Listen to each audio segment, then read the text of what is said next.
Okay, so we'll be starting the class now, or the first lesson, right? First lesson is actually introduction to the automobile technology. So we'll be discussing about the automobile technology, how it came to be, and what are the trends and sort of things. So foundation in automobile technology, ETA 201 BC3. So what we'll be discussing?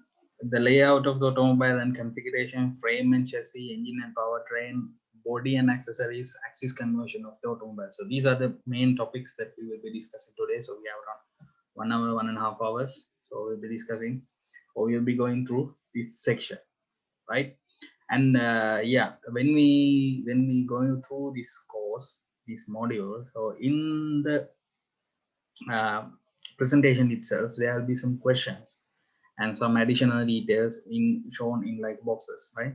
So these parts are very important. Sometimes if I do not have if I wanted to share more details with you, but if it is not possible to discuss everything in the classroom, those sections will be shown in like a box sort of thing, like a blue color box or something like that. So you can go to these links and you can read and you can find out more details. If it is like a red color or like a pink color sort of a light red color box, that's usually a question, right? That's a question. And I highly advise you to find more into these questions. When you go through these questions, you'll be finding more and more related information to these topics, right? So these sections are actually more supporting you for this the curriculum that you're following. The sections I'm teaching is uh, directly is associated with your curriculum, so I highly recommend you to go through these sections. I will explain again once you come there. Okay, so evolution of automobile. So first of all, when it comes to automobile, we do not discuss everything means uh, automobiles usually involves passenger vehicles, right? Only passenger vehicles, not heavy vehicles, not lorries or not wheel loaders and this construction vehicles. Those are not something that we have to be concerned about. Our main concern is passenger vehicles, right? So that's what we are mainly concerned with. But the same technology and same platforms, same everything, like engine and everything is actually used in the other heavy vehicles as well. But our concern is mainly our focus is mainly concerned usual or normal automobile. Okay, normal automobiles or normal passenger vehicles. So when we come to automobiles or when we comes to cars, usually I use cars in terms of the automobile because it's very common word and seems very easy to use.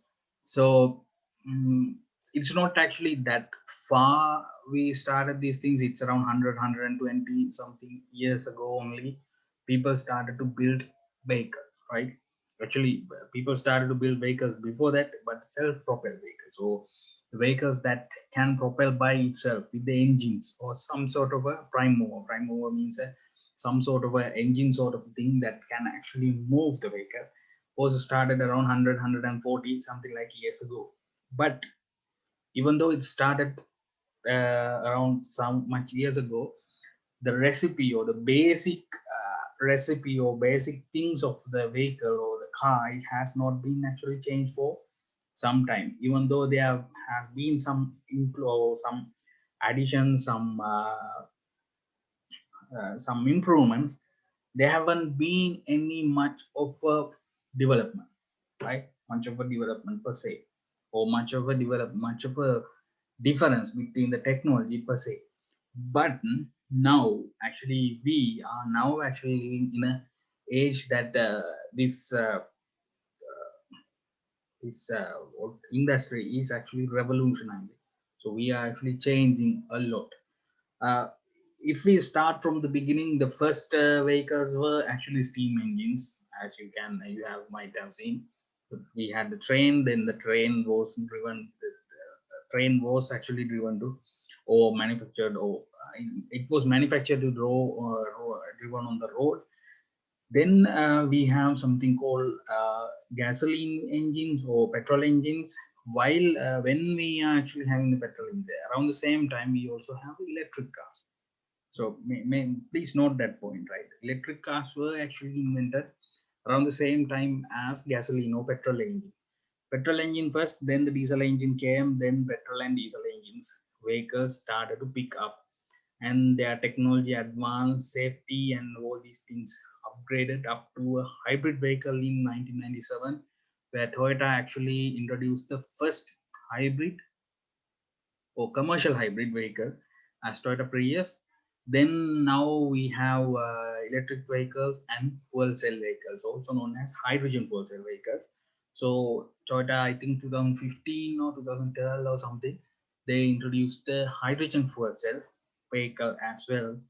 Uh, the thing you have to remember, electric vehicle is not actually shown in this in a particular manner. It's not shown separately, right? The reason is electric vehicles were there from 1900s, right? From 1900s, electric vehicles were there. What actually happened was electric vehicles were popular in the world. So in 1900s, when petrol engines were getting their start, right? When petrol engines first started the make, or once first automobile was introduced, those days electric vehicles were very popular. They also have like a very limited range and everything. But petrol engines also developed at the same around the same time. But petrol engines started to develop faster than electric vehicles. As you know, the same problem we still have. We already had this same issue back then also. Battery technology. So those days also battery technologies. Well, those days battery technology was worse. So petrol and diesel engines started to pick up, and people like the petrol engine than the diesel engine because of its refined quality and low noise and less vibrations. So more passenger vehicles moved toward the petrol engines, and diesel engines were mostly used for uh, commercial vehicles, right? Mostly used for commercial vehicles. Um, yeah, so that's how the industry started progress. So engines were introduced. The engine was first carbureted and mechanical fuel injection. Then it was moved to electronic fuel injection, petrol and diesel both. Then we moved to hybrid because of the electric battery problem in the electric vehicles. Then the best of the both worlds, so combine both of them. Then we have the hybrid car, where you have a gasoline engine that can actually charge the batteries as well. So you can get a higher efficiency or higher mileage with a low fuel consumption. Now we have moved up to the fuel cell vehicle, right? So this hybrid car and everything was actually changed in like 2000, around the man. I'm talking about the mass manufacturing. So mass produced vehicles were started to come around 1997.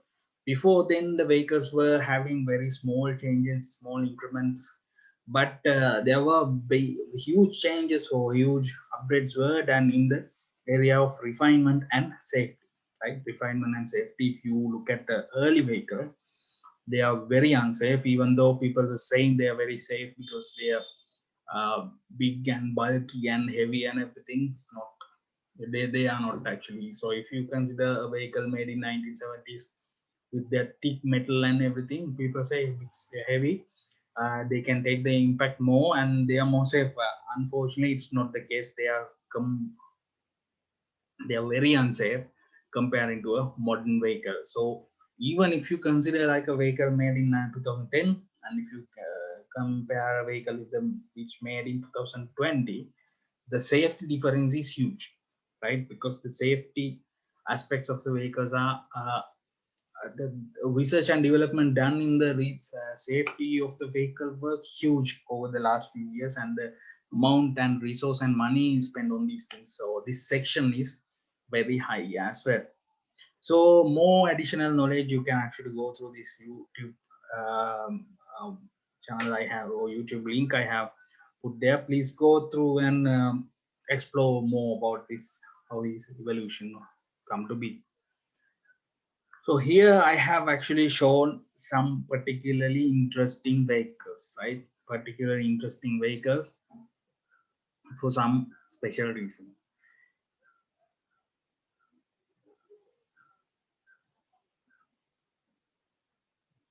Yeah. So if we go on from the first left side,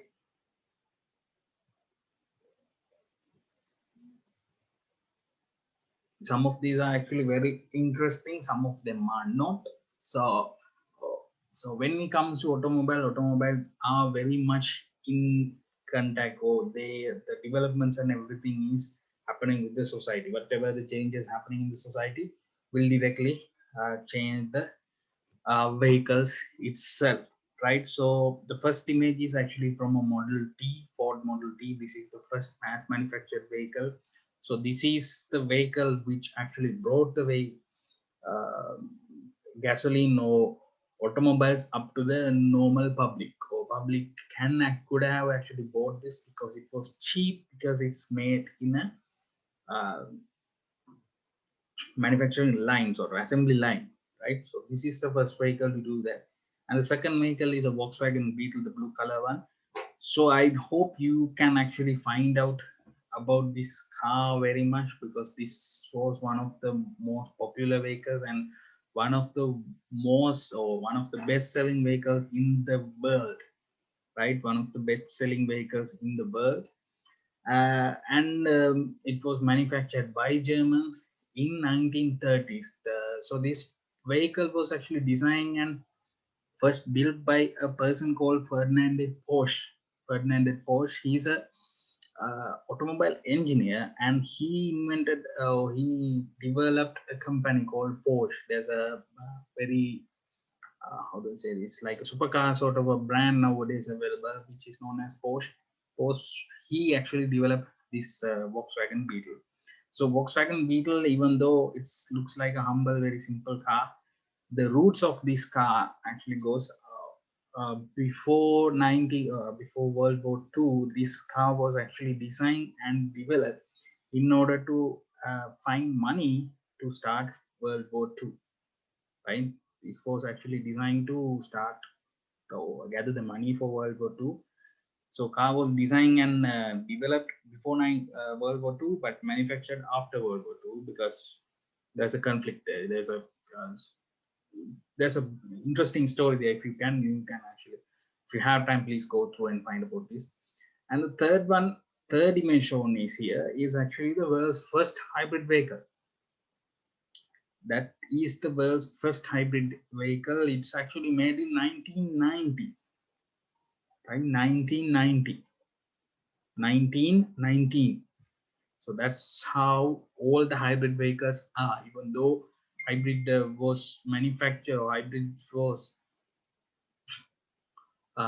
was available as a mass produced vehicle in 1997 by Toyota. The first hybrid vehicle, or hybrid electric hybrid vehicle, was manufactured by, again, Dr. Ferdinand Porsche in 1919, right? That's around 100 years ago, right? That's 100 years ago. It actually has two electric motors driving the front wheel, and gasoline engine driving the rear wheel. So the same philosophy or the same system is still used by today vehicles.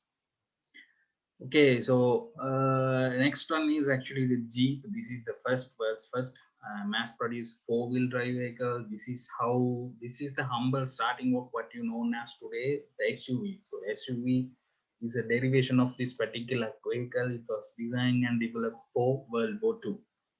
Right, then it came to the private hands because people are interested. Then it was turning to a civilian version. Civilian version start getting more and more refined luxuries. Then you got the SUV. Okay. Next to that is a Toyota Corolla.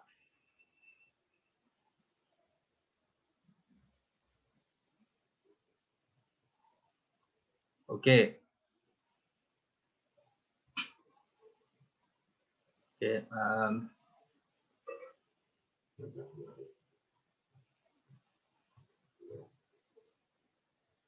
second. Anfi, yes. Okay. I got the idea. So I think you can actually see it now. So this is Toyota Corolla. So Toyota Corolla is still in manufacture, started in 19 something, 1950, 60 something, and this is the best selling vehicle so far. Wait,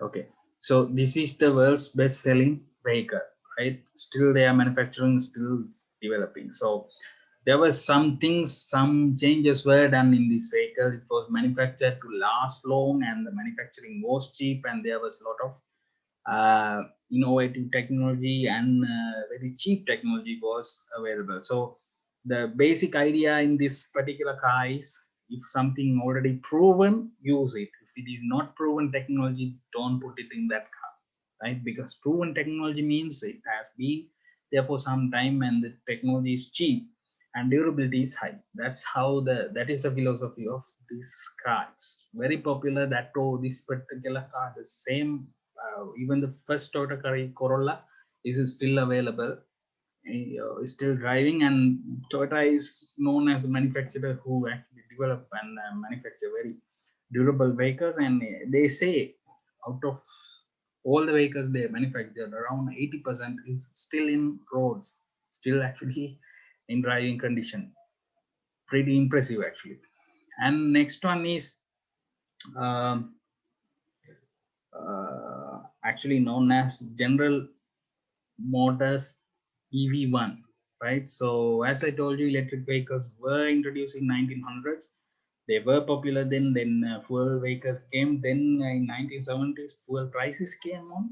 So because of the fuel prices went up, and emission problems started to come on. Then General Motors actually spent a lot of money developing this vehicle. This is the world's first, like one of the first mass produced electric vehicles, even before Tesla, like 20, 30 years ago. This was actually designed and developed. uh, the problem with this vehicle, there was not actually that much of issues with this vehicle. Only issue was this vehicle was actually killed by, or the manufacturing was stopped by oil makers. So gasoline fuel, gas or petrol and diesel manufacturers somehow stop making of this vehicle. That's a normal pattern. If electric vehicles are coming up, they are not going to get enough profit, so they will try to stop it. So these gas or fuel manufacturers somehow managed to get into the government and completely stop the manufacturing of these vehicles, and there's very few available at the moment. I think if I can't exactly remember.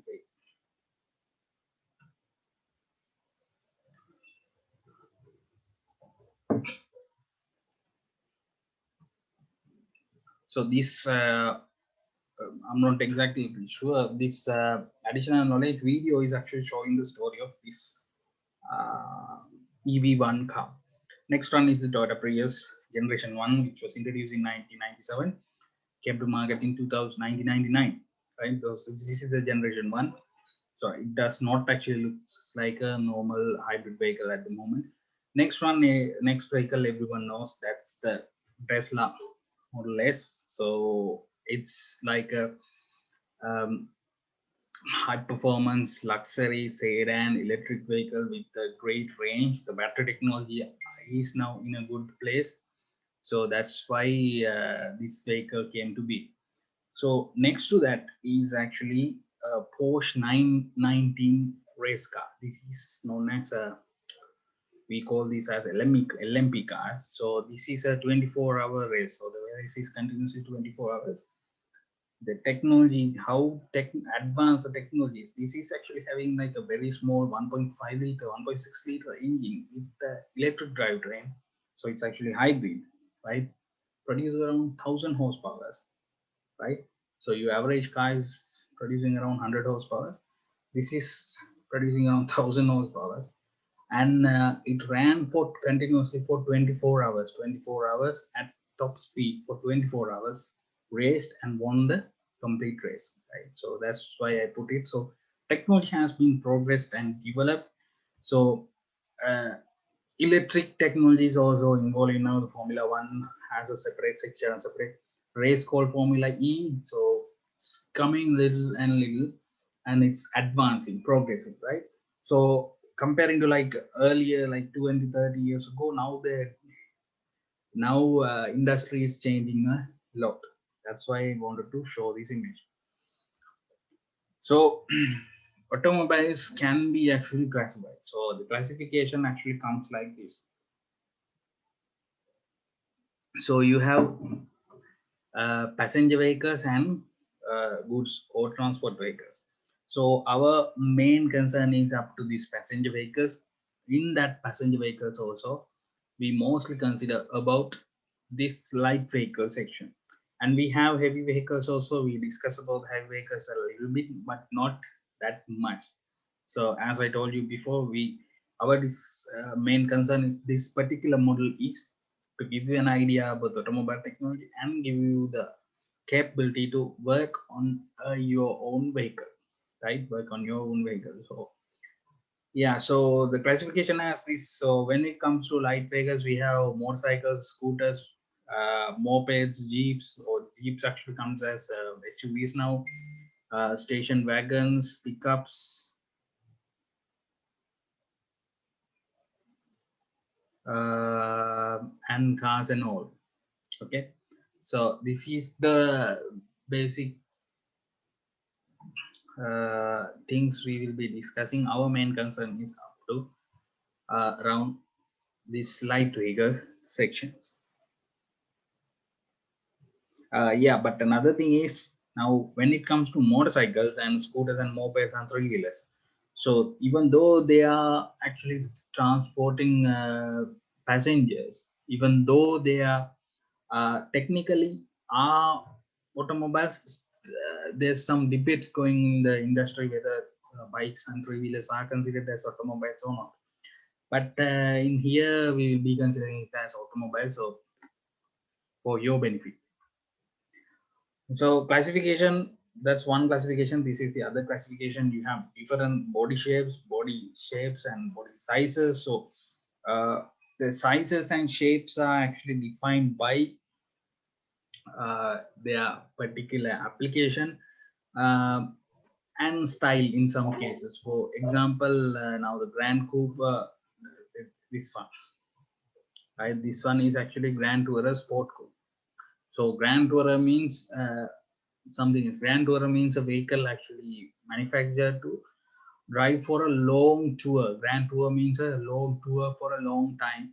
So it has to be very comfortable. It has to be very comfortable and it does not have to take a lot of people. So around one or two passengers comfortably for a long time has to be taken in this particular car, and it should have a decent space for uh, luggage. So that's how this Grand Tourer is in. GT means that.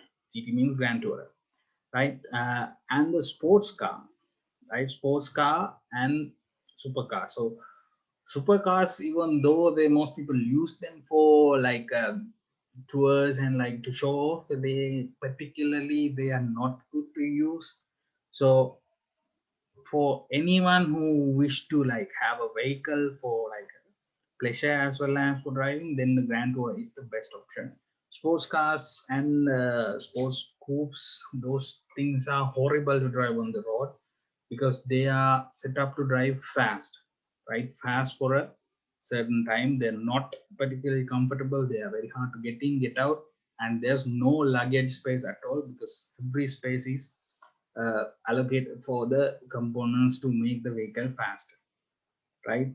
So that's how these things were designed. So if you take like a uh, normal car, you have space. They have a particular normal amount, necessary amount of horsepower or necessary amount of power and adequate enough of space and luggage space. But in when it comes to the supercars or race cars, then they have different aspects.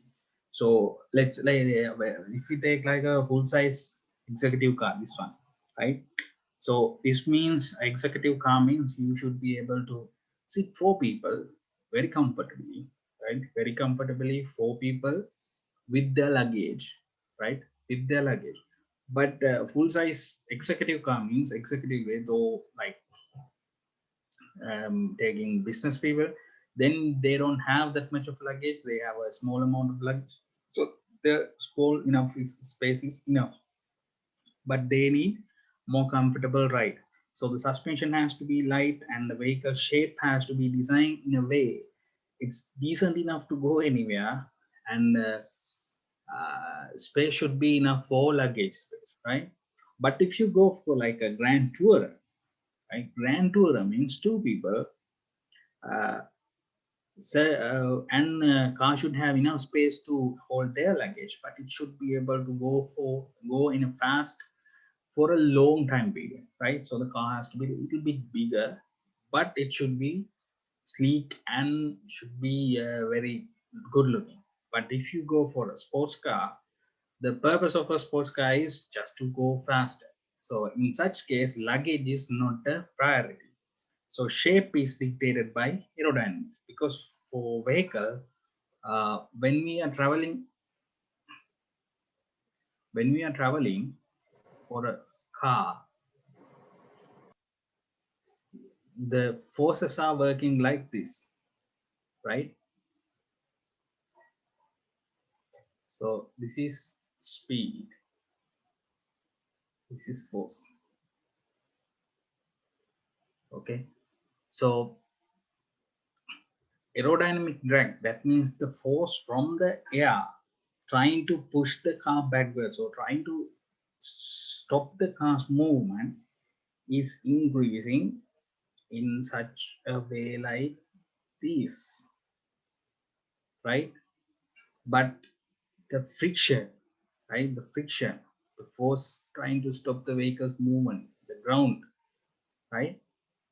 That's actually goes like this, reduce, and that's it. It will not move, change. But for aerodynamic drag, or the force trying to stop, the air force that's trying to stop the movement of the car is increasing as much as the vehicle speed increases, right? So because of that, right? Because of that, vehicles have to have, so if the vehicle is going faster, it's need to have a bigger engine, right? That's why they have bigger engines. Sports cars, even though they are carrying two people, they're very light. They have around 600, 700 horsepower engine. But full size executive car has around 100, 150 horsepower that it can take four people, right? And if you consider a bus or a truck or something, it has around 200 horsepower, but it can take more than 100, not 100 actually, more than 40, 50 people in the bus, but still it has around 200 horsepower, right? But horsepower is only saying half of the story. We will be discussing this section later, how this horsepower thing actually come into provision.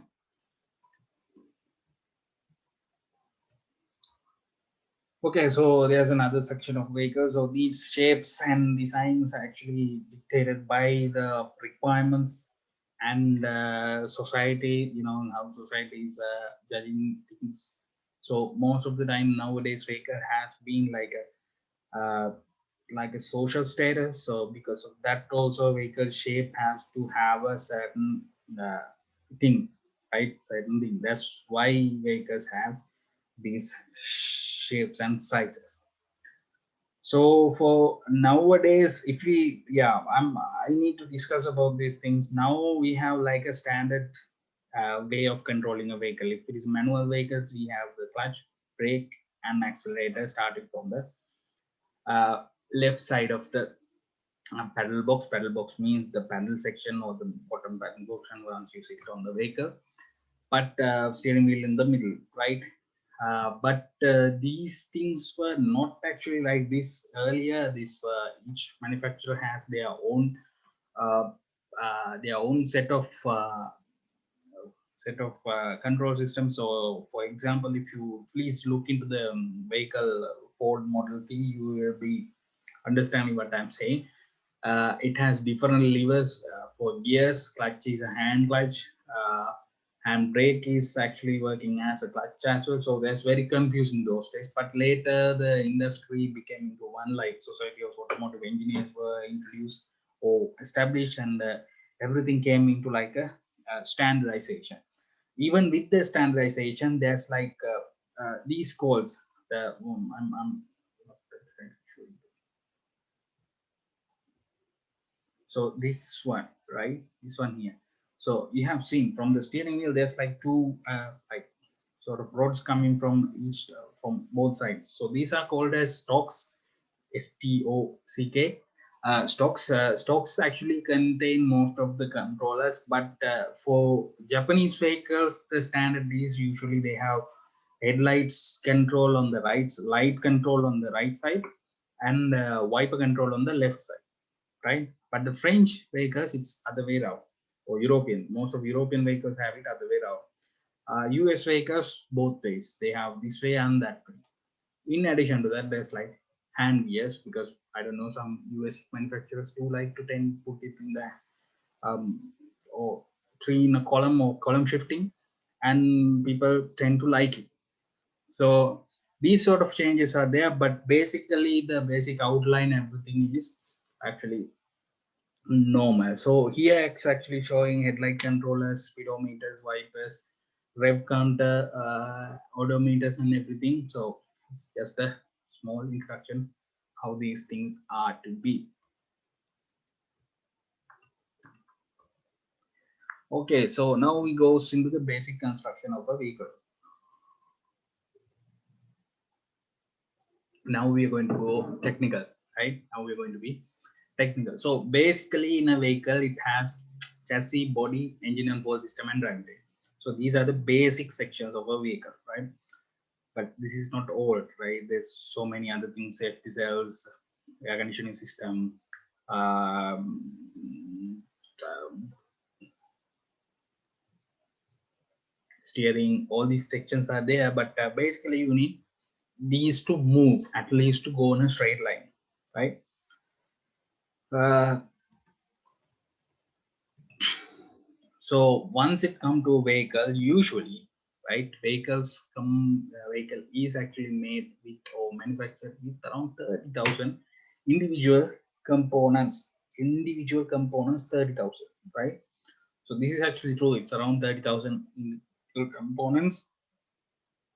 Around 3,000 nuts and bolts is available in a car. But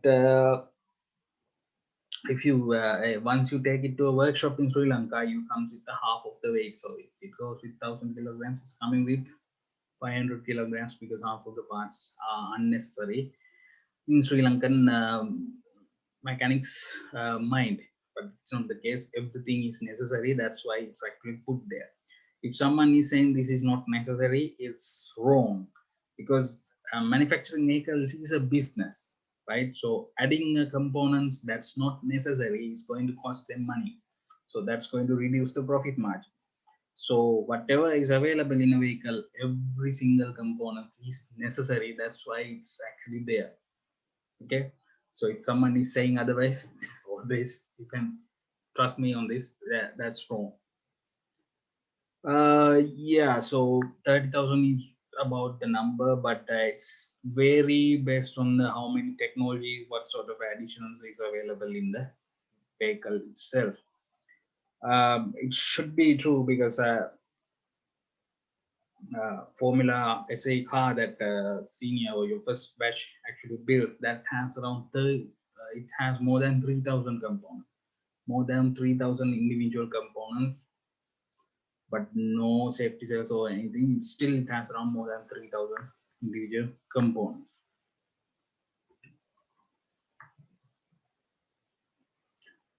Okay, so we will be discussing in this module the engine or power plant, running gear, and the basic structure. Driving system, also known as the drivetrain, basic control system, electronical system, and accessories. What are these things and how we are going to talk about it? So in a modern vehicle, this basic structure can be actually discussed in like two sections: chassis and body. So main purpose of the body is to provide the comfort and protection while holding the passengers and goods, right? But in the chassis is actually used as the backbone or the load bearing member of the vehicle, and it actually hold all the components together: engine, suspension components, body, exhaust, drivetrain, everything is actually bolted to the chassis, right? Basically manufactured, this chassis and body both are actually manufactured with steel. Chassis is actually manufactured with high gauge steel, right? High gauge steel. The body is usually made with lower gauge steel, so it's actually thin sheet metal, but chassis is actually thick sheet metal. Body panels also made with fiberglass and plastic variants based on the weight requirement and safety requirements necessary. But more and more manufacturers try to move into aluminium and other composite materials for body panels as much as possible to reduce the weight of the vehicle, to increase the fuel consumption, reduce the fuel consumption. But once you go to the modern performance cars like I don't know, Lamborghinis, whatever you name it, all these vehicles are not using steel structures. Instead of, they are using a material called carbon fiber. Carbon fiber tub. Usually nowadays everything is bolted into a single section of or single safety cell sort of components, which is known as a carbon tub.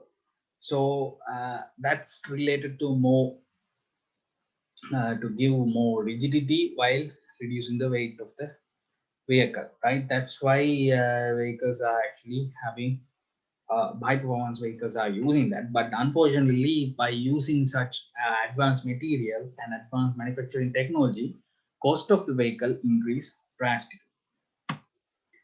So parts of a body actually for a vehicle we can know as here, and you definitely need to know these things. I know when if I ask like a B pillar per person, if I ask from one of you to show me A pillar, right, you should be able to show A pillar. So as you can see, A pillar is this one. This is the A pillar, right? This is A pillar, and next two pillars. So pillar means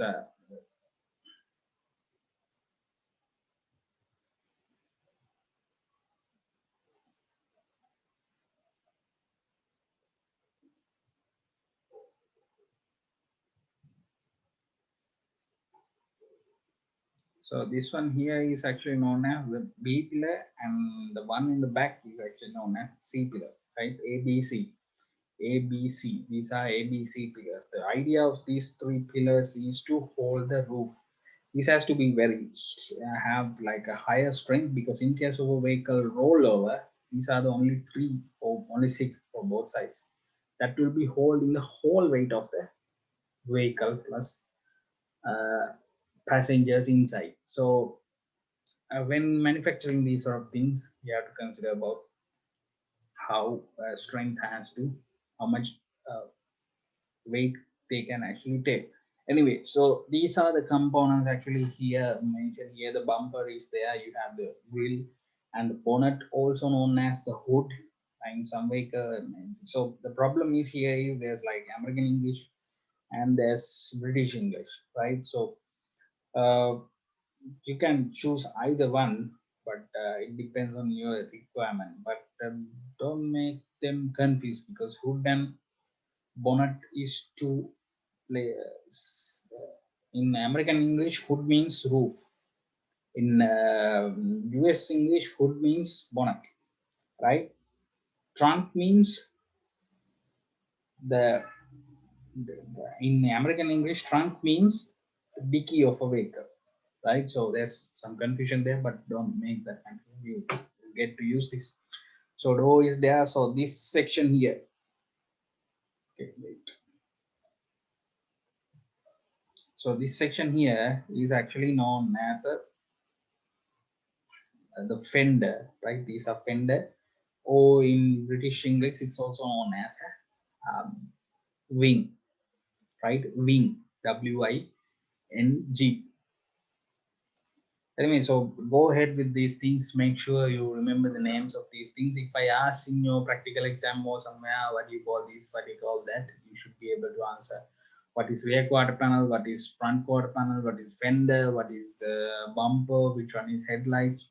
Definitely, I'm not going to ask that. A pillar, B pillar, C pillar, or middle pillar. Show me those things. Hood, roof, bonnet, trunk. So make sure you know these things. That's why I actually put this slide especially.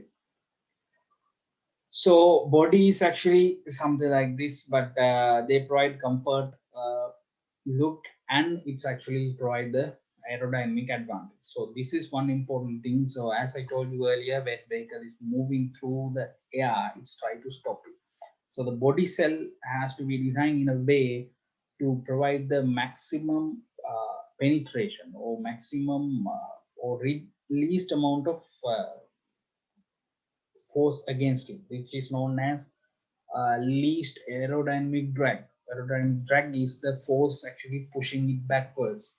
So the vehicle has to be designed, the body has to be designed in a way not to have that issue, right? That's why vehicles have different shape for them. So as I told you earlier, chassis, the purpose of the chassis is to hold all the components and keep them there. So when it comes to chassis, we have two types of chassis known as conventional chassis type and integrated chassis type. So the image showed is actually a usual conventional chassis type. So conventional chassis type, you actually have a separate chassis from the body. You can actually separate the body and chassis separately. So something like a bus or lorry or even like a double cab or something. So, but in the integrated chassis type, you have chassis and body integrated into one single component. This is also known as a and also known as the sorry, also known as a monocoque chassis, right? Monocoque chassis. So this is showing a chassis plus all the running gear attached to it. So this in this particular application, the vehicle or this vehicle can be actually driven without the body, because body is only serving or only supporting it as a it's only providing the safety cell for the driver or the passengers and equipment. So you can actually drive without the body in such case. But in the integrated chassis, you can't drive because everything is actually bolted to the integrated chassis. So this sort of a chassis is actually known as a ladder chassis. Uh, these are step down chassis. You can actually see there's like a step here, right? There's a step. These are called step chassis, right? So step chassis, but this is exactly straight two bars combined. So this, if I draw this,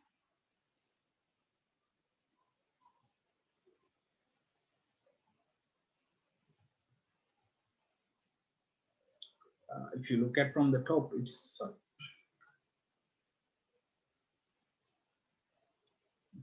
from the top. This chassis looks like this,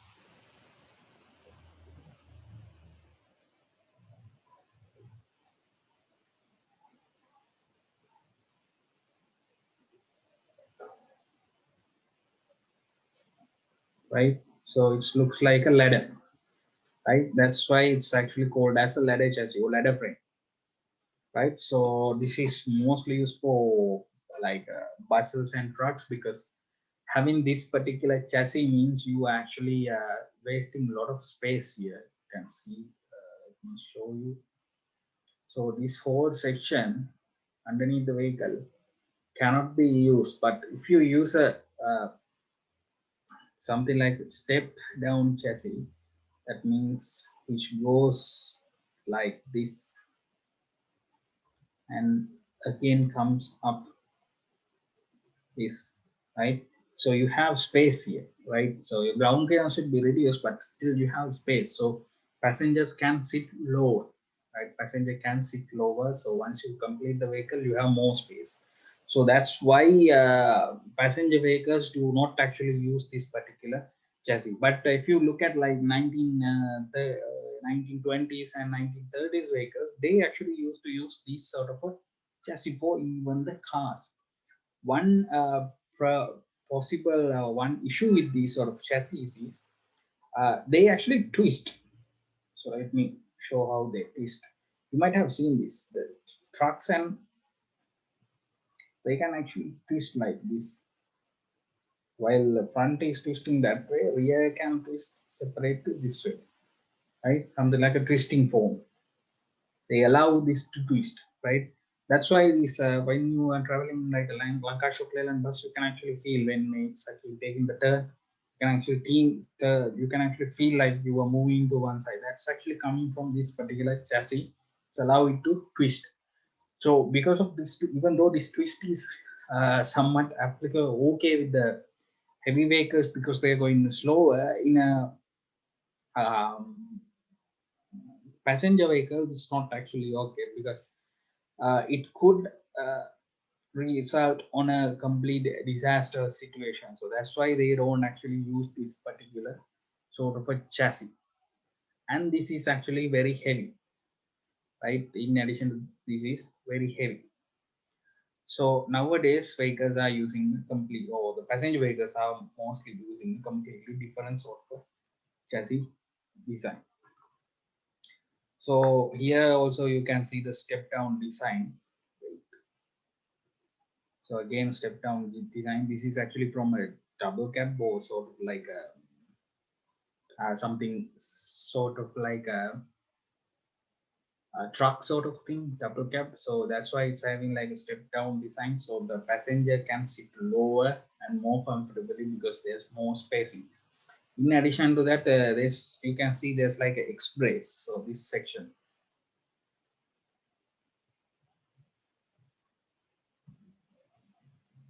So this section,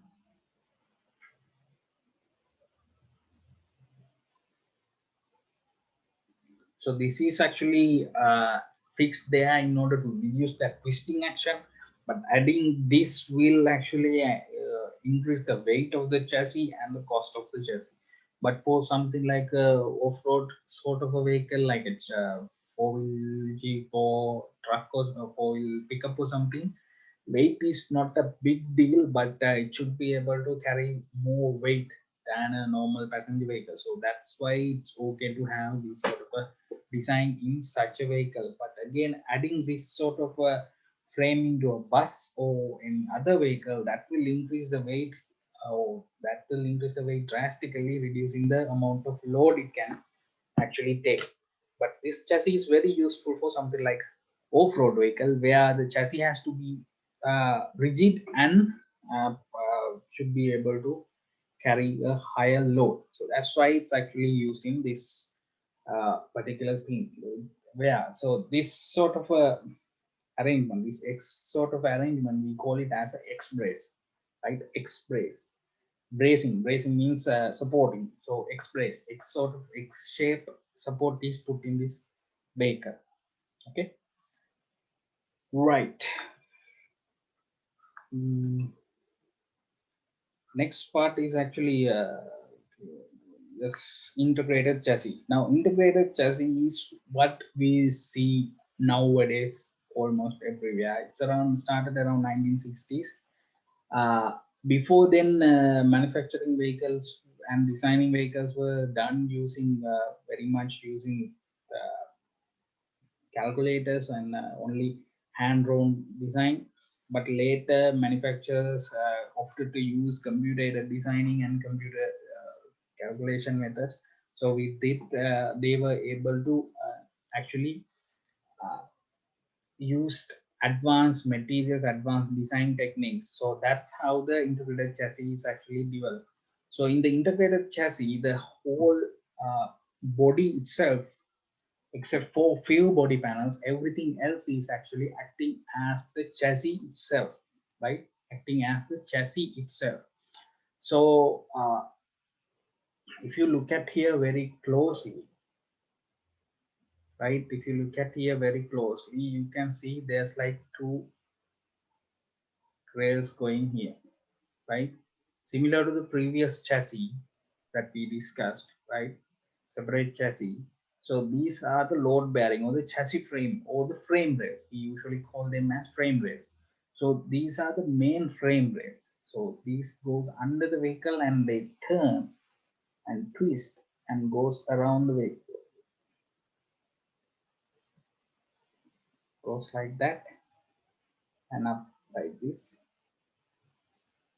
Go up to the end of the car, right? So the old heavy components and this is over here. Similar one is going from the other way, and this pillar comes up, and another pillar goes that way. Another one like this. Another one goes like this, and these.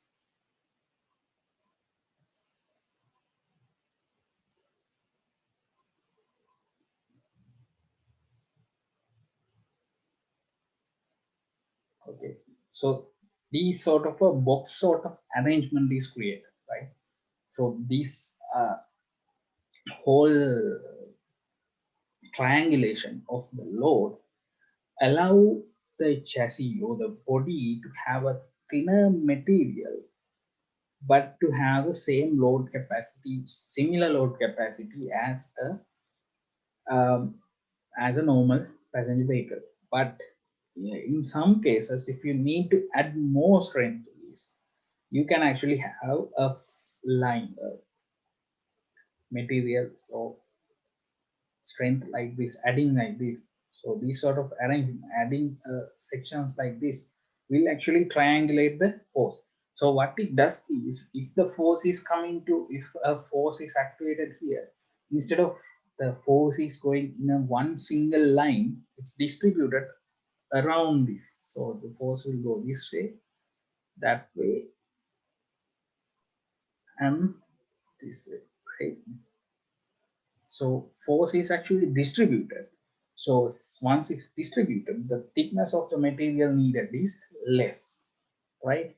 In addition to that, in particular places, it uses bracing, right? Very strategical bracing is used. One particular spot is like, let me show it in a different color. So,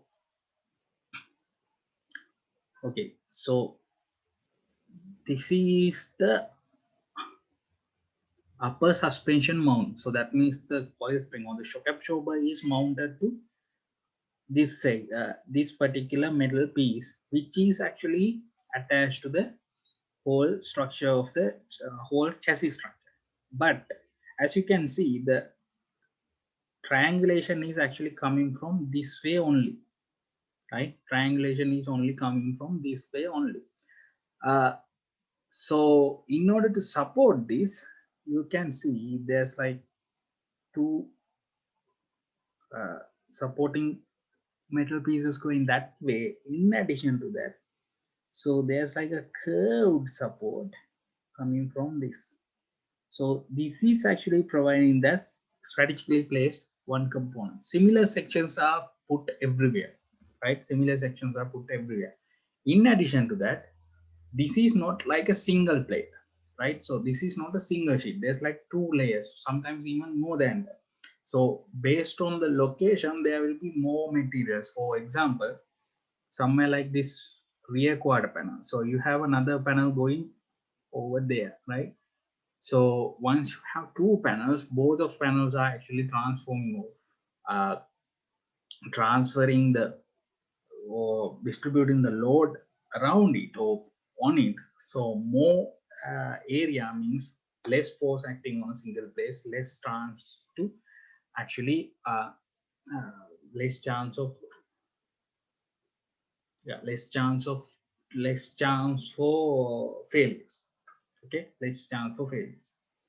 Um, One advantage of this is since you don't have a chassis separately, it's actually one single component. Manufacturing is quite simple, and manufacturing is easier and cheaper because the material is all these components is designed to be pressed and cut in machines and directly welded using robots. So the manufacturing cost will reduce drastically because of this particular method. This method is actually used by planes and ships earlier. Then only it came to the cars because of the car's nature, and it has to have like a close section with the accidents and everything.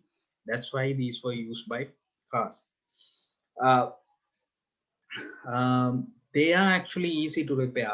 They are easy to repair, but unfortunately, if some problem or some rust repair issue came in the inner hull or inner section of the vehicle, then you have a problem because you have to remove a lot of material to get to there, right? Get to there. But this particular method reduces the weight while increasing the strength of the vehicle. But unfortunately, if you need to use this in like a heavy vehicle, it's possible to use in something like a heavy vehicle, but the issue comes with when you try to manufacture it, right? When you come to manufacture it, the problem is it manufacturing this sort of structure. You need programmed robots, right? But heavy vehicles do not sell as much as uh, units. I mean, we consider about this in these vehicles, small number of units will be sold. So because of that, you can't actually expect them to be manufactured in this method. And in addition to that, once you increase the load capacity, right? Once you increase the load capacity, you have to increase the thickness of the metal little by little. Up to a certain point, it's actually applicable for these sort of design, but beyond that, it's uneconomical. So considering both of these points, heavy vehicles do not tend to use this particular method. Okay. So in addition to that, there's another advantage. You can see on the first image. On the first image, there's like a blue section, right?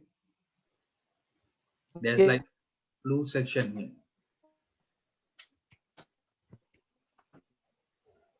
There's like a blue section here. The blue section is actually showing the crumple zone. So when this sort of design was made, how they actually designed these is, so uh, this part, right, this passenger compartment is actually acting like a survival cell, right? Survival cell. So all the impact from back and forth, right? Back and front, both will be actually absorbed by the front crumple zone and rear crumple zone. So this blue color section is the front crumple zone of a vehicle, and the engine is mounted in a way. So when the accident occur, the engine's mounts will be actually disconnect or break, and the engine will actually move underneath the vehicle, right? Underneath the vehicle. So that's how chassis is actually designed. It's very complicated. So this information is enough for this stage. We can actually discuss about this one later. Okay. So some of the body parts you actually see from the outside is actually parts of the superstructure or the integrated chassis. Some parts are not. For example, the fender and the hood or the bonnet is actually not structural components. They are just for aerodynamic purposes and to look nice and sort of things like that. But other components like rear quarter panel is actually a structural component in a vehicle. So this is actually showing a very clear picture of integrated chassis or monocoque chassis. One thing I have one question from you guys. So one problem, one issue with this sort of problem is, so the convertibles, the vehicles which do not actually have a roof, right? They don't have a roof. In such case, how do they manage? How do they manage this strength problem?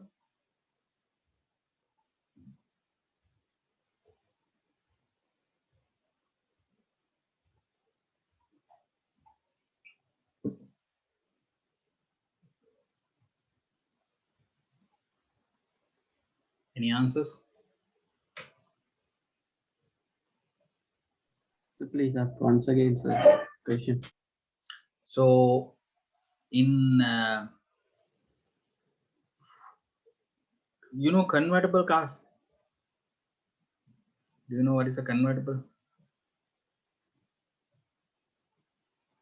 The vehicles that can actually open the roof, those are known as Yes. convertible.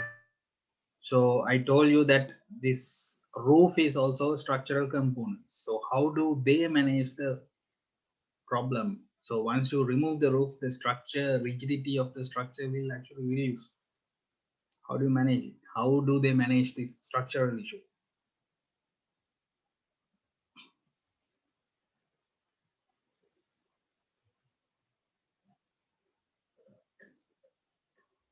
No answers?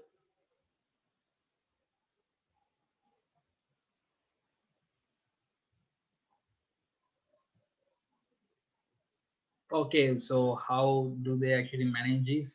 So once you remove the roof of a internal monocoque chassis, a monocoque vehicle, the vehicle is completely useless, right? Completely useless because it does not actually have the strength necessary for the body.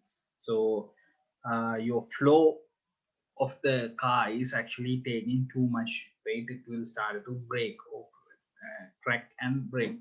To avoid that, what manufacturer, when we design a vehicle, what we do is we add strength to the bottom of the vehicle. So we add additional bracing from the bottom of the vehicle. Since you have a opening and closing the roof, you don't want to make anything to or any other, you don't want to add any other components to uh, uh, any other components to actually disrupt that shape of the car. So you add additional strength on the bottom of the car. So if you go to internet and just type drivetrain of Mazda MX-5, you can actually see this additional bracing on the bottom. You can actually see, right? So yeah, so that's how they actually managing this. While I'm at this, I have to say something. I have actually seen some in Sri Lanka, some people actually do modify these vehicles. Do modify means they actually take monocoque vehicles such as this and cut the roof off and call it as a uh, convertible, but it's not possible. They start to that never going to break because that's going to actually the strength is not there. The necessary strength is not there from the bottom of the panels or the floor panels. So they don't ever buy this and don't ever do that. If you want to do it, please add more strength to the bottom of the panels and add strength to the or the chassis. Then only you can actually cut the roof. So yeah, so don't buy some things like that. So for additional reading about this chassis and how the monocoque works, I have put a small link here. You can go ahead and go and read about this. Since we are in this image, in addition to the strength and everything, section over here, this section over here, right? That section is actually for draining the water. So this actually drains the water coming from the top of the windscreen comes here and collect into this channel and drain from the both sides of the vehicle. So that sort of areas are there here and there. Some sections like that is also there. For example, here is for putting your spare wheel, right? Spare wheel, and you can see there's a opening here, right? There's an opening here. This opening is available in almost all the vehicles. The reason for that is uh, to maintain the pressure inside the vehicle. So this is actually there will be a one-way valve fixed into here. So you might actually feel this when you are closing the door. Sometimes you can actually feel your eardrum is moving, sort of a thing. If it is happening, the reason for that is this valve is not working properly, right? This valve is not working properly because when you try to close the door suddenly, when you're closing the door, the air pressure will be increasing inside the cabin, and such case, at that moment, the air has to be escaped from somewhere else. So that's why this valve is actually there, right? In addition to that, there are these studs, right? These screws and everything. They are for actually attaching the components, gear shifters, all these things. So from the design itself, these will be included into the chassis. So chassis is actually designed in like a components. It's actually set of components assembled.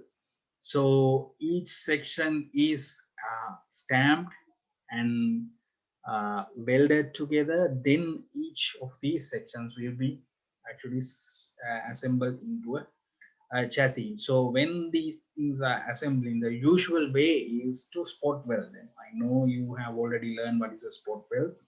So usually these are spot welded unless they need additional strength. If they need additional strength, they will have in such case it will be done with the seam welding, right? Usually vehicles made with spot welding. Spot welding is more than enough to keep the vehicle together. But in case the vehicle chassis needs to be strengthened, in such case everything will be seam welded, right? So when a normal monocoque vehicle, when they try to turn a car into a race car, one of the main goals, the first things they will do is remove all the components, bring it to a bring it to a wanna bring it to a bare chassis or bare frame sort of thing, right? Then do all seam welding, right? Once you do the seam welding, the strength will be actually increased drastically. Anatomy. So you can now see inside and outside. So how the frame rails, seats, cowl top, inside the engine, side members, each and every component is actually shown here. Another detail for you to go through. So next part is actually drivetrain.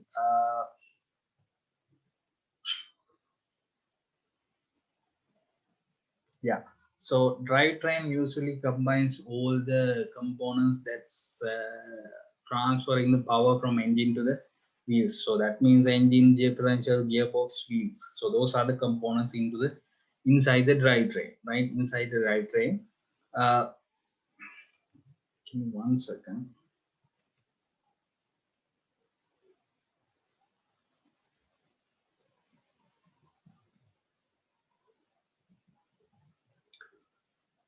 While we are here, I need to discuss something additional thing. So you can see sort of like a metal sort of a component here, right? Which attaching this wheels and everything here. So front also you can see something like this. This is actually called as a subframe, right? This is actually called as a subframe. So when a vehicle is actually manufacturing, right? So only certain parts will be actually directly bolted to the this monocoque chassis. All the other components, actually most of the drivetrain components will be attached to a subframe.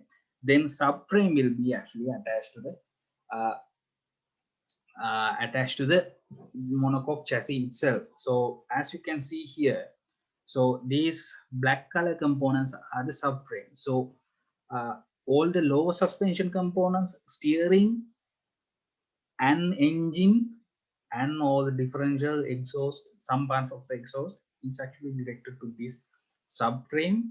Then subframe goes and attached to here, right? Subframe attached to these 2 points or like this way,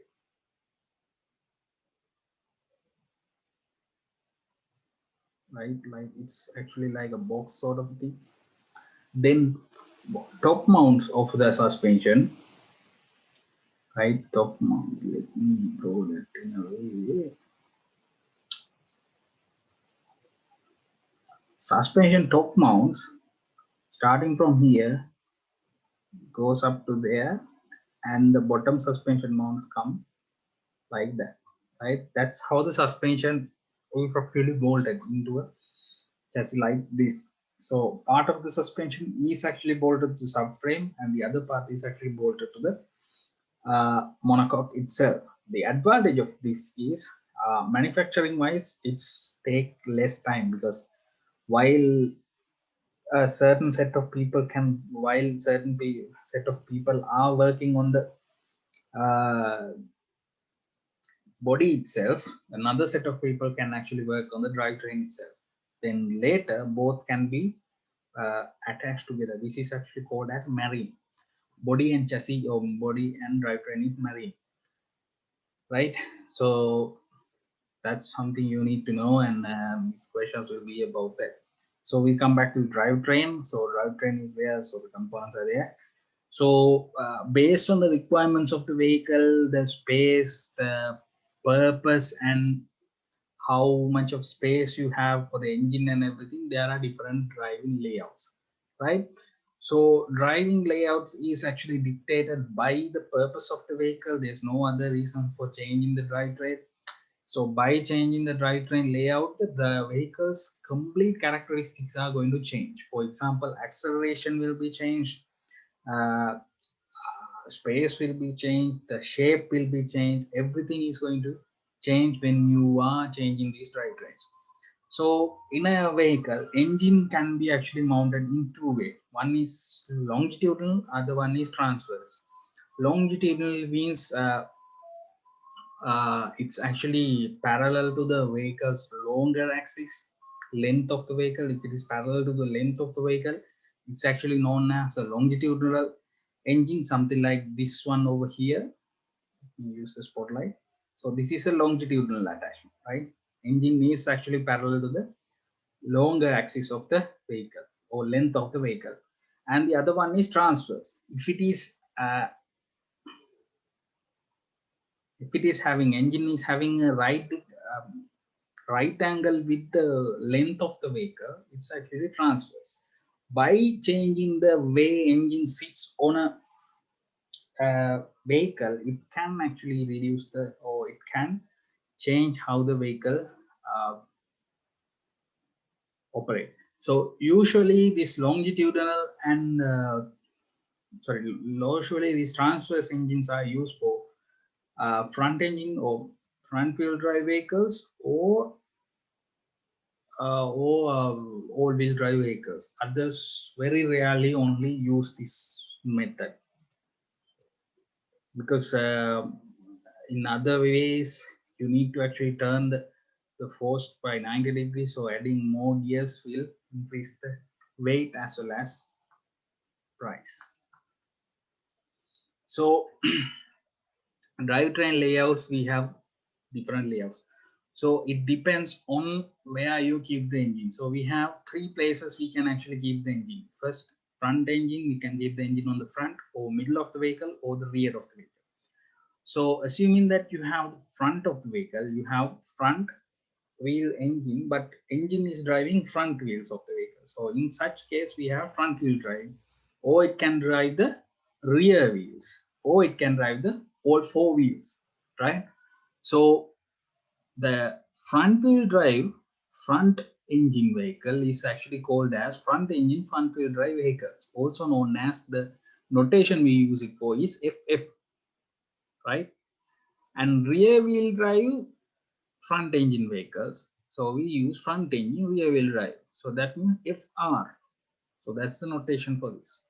So all wheel drive front engine all wheel drive vehicle, so FA, so that means front engine. So all the time the first letter represents where the engine is, second letter represents whether it's front, rear, or all wheel drive, right? So for mid engines, that means M, this is rear wheel drive, mid engine rear wheel drive, MR or MA. Usually no one puts the engine on the back and drive the rear wheels. It does not make any sense. So in such case, you can just put the front engine and front wheel drive. Rear engine rear wheel drive is also there.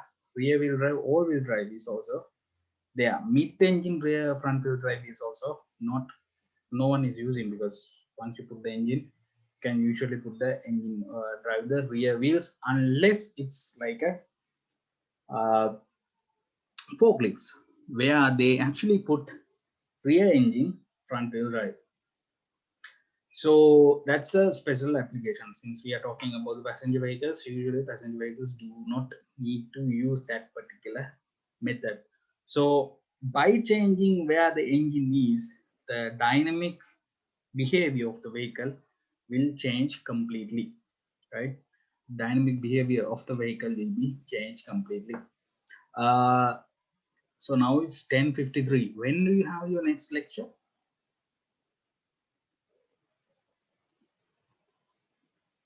Could someone answer me?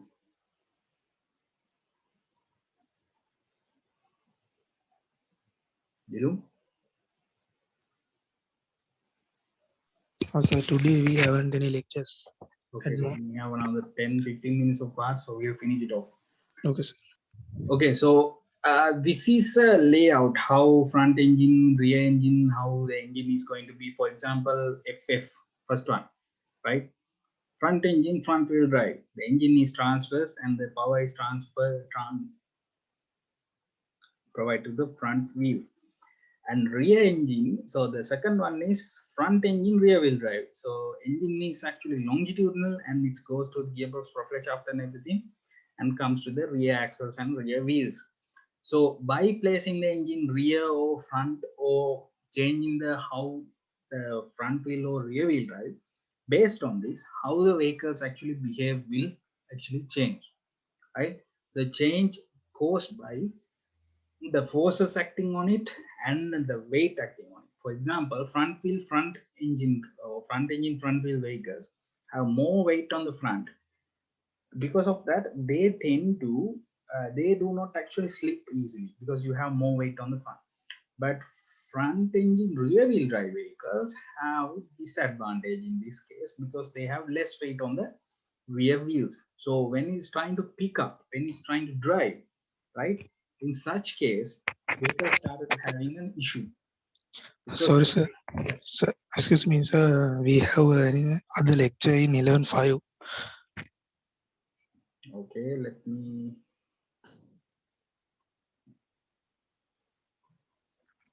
Okay, 11:05, right? What lecture Yes. do you have? Personal data and communication is schedule. Who is taking the class? Did a new lecture, I think.